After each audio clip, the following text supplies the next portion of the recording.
اس موقع پر عتیبہ نبی اکرم صلی اللہ علیہ وسلم کی خدمت میں حاضر ہوا اور اس نے آپ کی شان میں گستاخی کی۔ آپ صاحبزادیوں کی وجہ سے پہلے ہی غمگین تھے، ان حالات میں آپ نے اس کے حق میں بد دعا فرمائی۔ اے اللہ، اس پر اپنے کتوں میں سے ایک کتا مسلط فرما دے۔ عتیبہ یہ بد دعا سن کر وہاں سے لوٹ آیا، اس نے اپنے باپ ابو لہب کو سارا حال سنایا۔ اس کے بعد دونوں باپ بیٹا ایک قافلے کے ساتھ ملک شام کی طرف روانہ ہو گئے۔ راستے میں یہ لوگ ایک جگہ ٹھہرے، وہاں قریب ہی ایک راہب کی عبادت گاہ تھی۔ راہب ان کے پاس آیا، اس نے انہیں بتایا اس علاقے میں جنگلی درندے رہتے ہیں۔ ابو لہب یہ سن کر خوف زدہ ہو گیا، نبی کریم صلی اللہ علیہ وسلم کی بد دعا یاد آ گئی۔ اس نے قافلے والوں سے کہا، تم لوگ میری حیثیت سے باخبر ہو اور یہ بھی جانتے ہو کہ میرا تم پر کیا حق ہے۔ انہوں نے ایک زبان ہو کر کہا، بے شک ہمیں معلوم ہے۔ ابو لہب یہ سن کر بولا، تب پھر تم ہماری مدد کرو، میں محمد کی بد دعا کی وجہ سے خوف زدہ ہو گیا ہوں، اس لیے تم لوگ اپنا سامان اس عبادت گاہ کی طرف رکھ کر اس پر میرے بیٹے کا بستر لگا دو اور اس کے چاروں طرف تم لوگ اپنے بستر لگا لو۔ ان لوگوں نے ایسا ہی کیا، یہی نہیں، انہوں نے اپنے چاروں طرف اپنے اونٹوں کو بھی بٹھا دی۔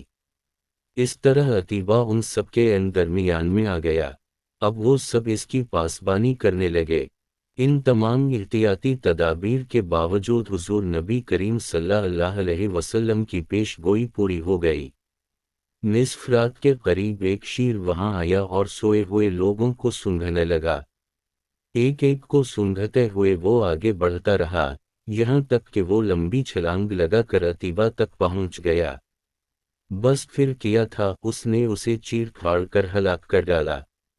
تکالیف پہنچانے کا ایک اور واقعہ اس طرح پیش آیا کہ ایک روز آپ صلی اللہ علیہ وسلم مسجد الحرام میں نماز پڑھ رہے تھے۔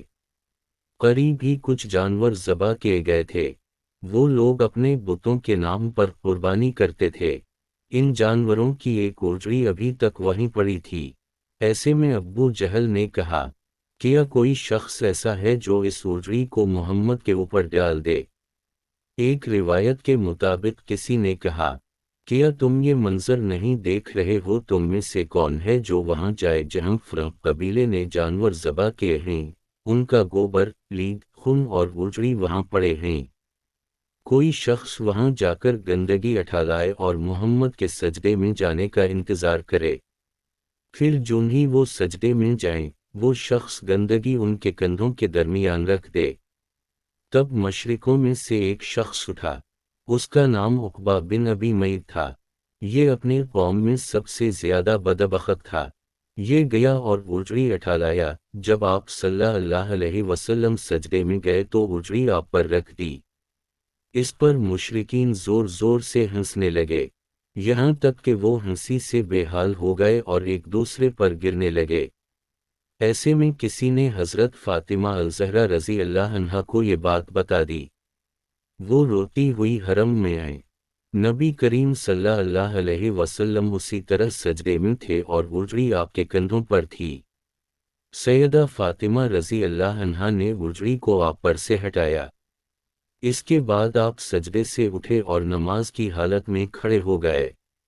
نماز سے فارغ ہو کر آپ صلی اللہ علیہ وسلم نے ان لوگوں کے حق میں بد دعا فرمائی، اے اللہ تو قریش کو ضرور سزا دے، اے اللہ تو قریش کو ضرور سزا دے، اے اللہ تو قریش کو ضرور سزا دے۔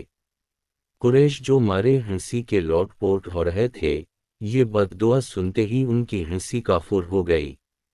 اس بد دعا کی وجہ سے وہ دہشت زدہ ہو گئے۔ اس کے بعد آپ نے نام لے لے کر بھی بد دعا فرمائی، اے اللہ تو امرو بن حشام کو سزا دے، یعنی ابو جہل کو، عقبہ بن ابی معیط اور امیہ بن خلف کو سزا دے۔ حضرت عبداللہ بن مسعود رضی اللہ عنہ کہتے ہیں، اللہ کی قسم، آپ صلی اللہ علیہ وسلم نے جن جن قریشیوں کا نام لیا تھا، میں نے انہیں غزوہ بدر میں خاک و خون میں لتھڑا ہوا دیکھا، اور پھر ان کی لاشوں کو ایک گڑھے میں پھینک دیا گیا۔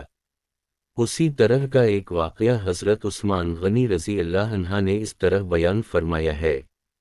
ایک روز نبی کریم صلی اللہ علیہ وسلم طواف فرما رہے تھے، اس وقت آپ کا ہاتھ حضرت ابو بکر رضی اللہ عنہ کے ہاتھ میں تھا۔ حجر اسود کے پاس 3 آدمی بیٹھے تھے۔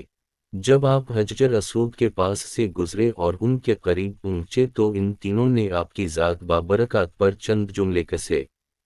ان جملوں کو سن کر آپ کو تکلیف پہنچی۔ تکلیف کے آثار آپ کے چہرے سے ظاہر ہوئے۔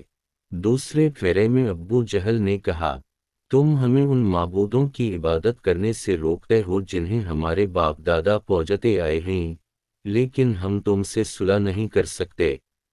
جواب میں آپ صلی اللہ علیہ وسلم نے فرمایا، میرا بھی یہی حال ہے۔ پھر آپ آگے بڑھ گئے۔ تیسرے پھیرے میں بھی انہوں نے ایسا ہی کہا۔ پھر چوتھے پھیرے میں یہ تینوں یکدم آپ کی طرف جھپٹے۔